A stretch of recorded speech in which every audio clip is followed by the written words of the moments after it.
first thing, I put Darren on the spot last second, so a big thank you to Darren to getting our Google Drive folder up. But there's a lot of pictures that I wanted the board to have access to, and at your leisure to just kind of go through.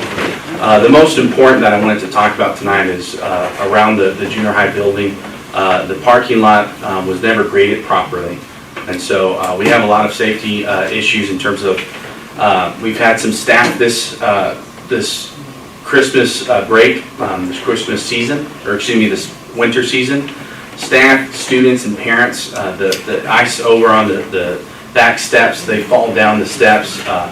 When it rains, they step out into a pond. It's not the lake that they have there at Wright, but it's definitely one of those things where there's a lot of concerns. Right now with construction, we actually have everything gated off, so there's using the same entrance and exit after parent drop-off in the morning.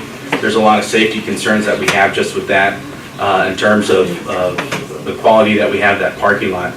We have some parents here in the room that serve on the board, so you have some questions, I defer to them because they drive that fairly regularly and they see how tore up that is. In terms of quotes, I've talked to Alan and we've gone for quotes as a district, but the problem is, and Dr. Little can attest to this, it's a huge investment in terms of cost. You're talking high six figures to just over $1 million. Because if you're going to do it, you're talking about not just grading all of that, but it needs to wrap all the way down around and take care of kinder. And the big problem is where all that water needs to go. So there's a lot. It's a huge investment. That's a wonderful opportunity for us to have a discussion to realistically understand where we're at as a district. That wouldn't be at the top of the priority list, but I still wanted you guys to know that. On top of that, there's a lot of other folders that we won't go through tonight. There's a lot of damages across the junior high building. A big part of it as a result of the roof, and we're blessed now, but you have things where in about November, we had a waterfall that was coming through the second floor near the auditorium, going down in the first floor and dripping into the basement.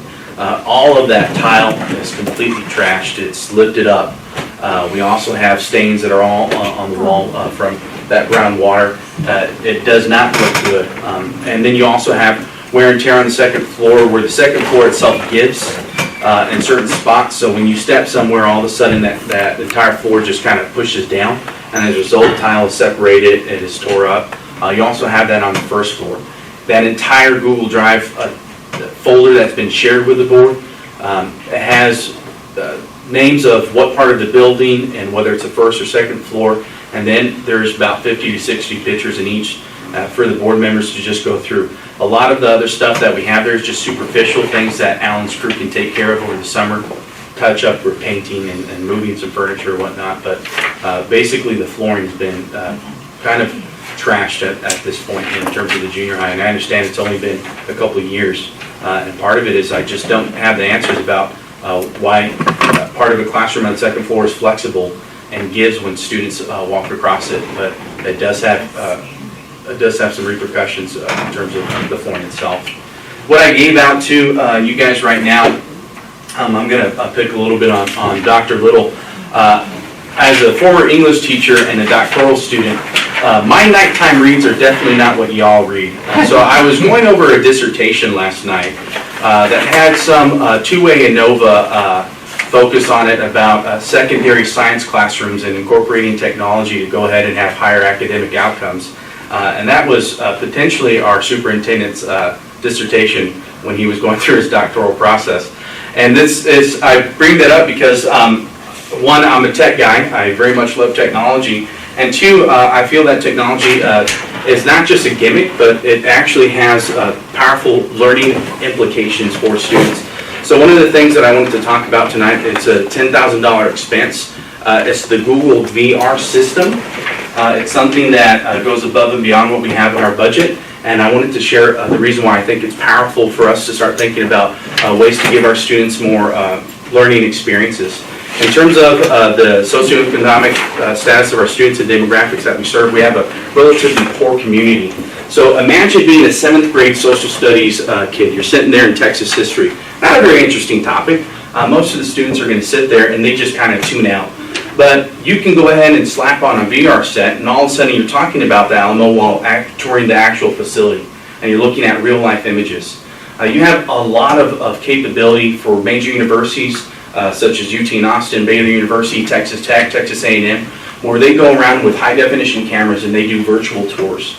And so the students strap these on, and it literally articulates and sets to their head movement and their body movement. So you feel as if you're actually there. So kids who would never have an opportunity to see what Notre Dame looks like firsthand, they're going to be able to throw that on and have that experience firsthand. Same thing with my 6th grade ELAR class. They did a nonfiction unit about the Titanic. Well, now they can go deep sea dive on the Titanic wreckage. And that's all part of this Google system.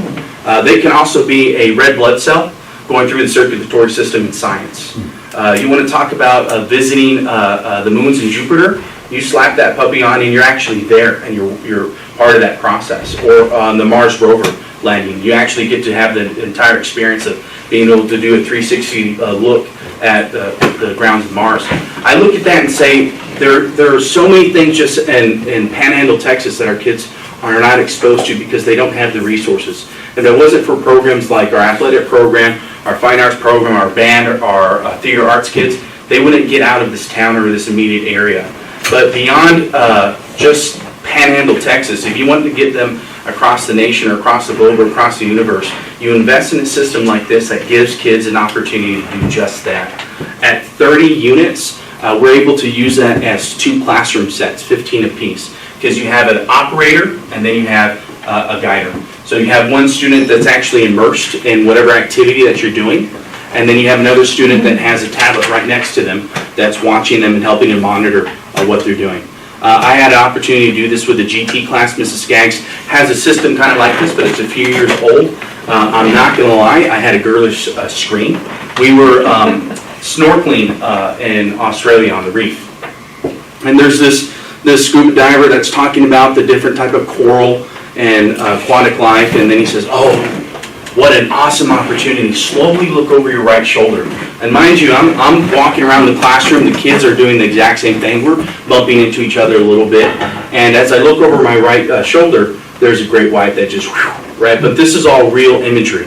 So me, coming from West Texas, El Paso, right? I've not seen what ocean looks like. I absolutely screamed. Kids loved it. We all had a good laugh about it. But that's something that the students are going to have an experience and a memory that they're going to carry on for the rest of their life. And that empowers the child to realize that, hey, I can be a marine biologist in Panhandle, Texas, because they had that exposure.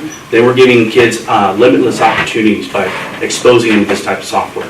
So, yes, we would love to have a new parking lot, and there are some damages in terms of our flooring for the facility. But in terms of instruction, this is something that it really is. It can take what the teachers are trying to do right now with technology implementation to a whole other galaxy. So don't we have the ability to do that with the Chromebooks, just not to this effect, correct? Or No, not even close. The Chromebooks are basically netbooks. So you can do a lot in terms of presentations and research and whatnot, but there's no capability of the Chromebooks to have this type of processing power. Well, that was one of the reasons we went with Chromebooks, because they pitched, I think a history teacher's in here talking about maybe going to like Rome and stuff like that with Google. You can do that right now. In fact, in 6th grade history, social studies, it's world geography, the kids are doing just that. They were studying recently they did it actually in 8th grade ELAR and in 6th grade social studies. They were looking at World War II, and so they were following, in 8th grade it was the Diary of Anne Frank that they just read, and Mrs. Francis was on the radio this morning talking about that. And they can see, the German army walk straight into Poland, and Poland doesn't fire a gun, and they can see the movements of the troops and follow Anne as she goes from her house to Auschwitz and see what that looks like, and you can see it real life in terms of going down the floor. But it's on a computer screen. So in other words, it's static. It's not a dynamic experience. When you put this headset on, I can sincerely tell you that it's nauseating at first because your brain doesn't know how to process it. It feels like real life, and I mean that sincerely. Imagine ultra high definition 4K resolution that's right in front of your eyes. Your brain interprets it as you physically being there. When you turn to the left, it turns to the left. And so it's just an entirely different experience with it. So you can do, to some degree, can you do some of these things on a computer device? Sure, but it's not going to be the same thing. Has anyone here ever had a VR headset on before? I think that's what we can I do think with we're Mrs. gonna have to Skaggs. bring a VR headset and let them actually see it, because it's indescribable. Talking about it is not at all sales pitch. If y'all got Ken, that you want to take to Amarillo, you know that new big old movie place that's got bowling and whatnot, and soda pop for those that need some soda pop. They got a whole headset with a gun, and you got zombies attacking you. And I did that with my 12-year-old a couple weeks back, and that was the most terrifying experience that I've had throwing one of those puppies on. And it's full 360 degrees, so you're shooting one, somebody's chomping on you, you're on the right, and my kid's kicking butt, taking names, and this fat guy's tripping over the cord because I don't know what the heck to do. But that's, I mean, it really puts you in that exact moment, full immersion. And it's the same thing that we have with this. Let's see if we can work the demo out for you guys before we move. Thank y'all. How many would you proposing? How many would you be proposing, Just the one, I mean, it's a huge investment regardless. You're looking at 10K, and that's the one right there, on y'all's right. That's 30 units, and we can use that. So if 6th grade science, for instance, wanted to use this, we have 2 6th grade science teachers, they would split it up 15 and 15.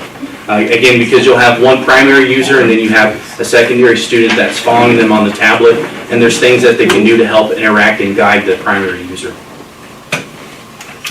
Thank you. Thank you.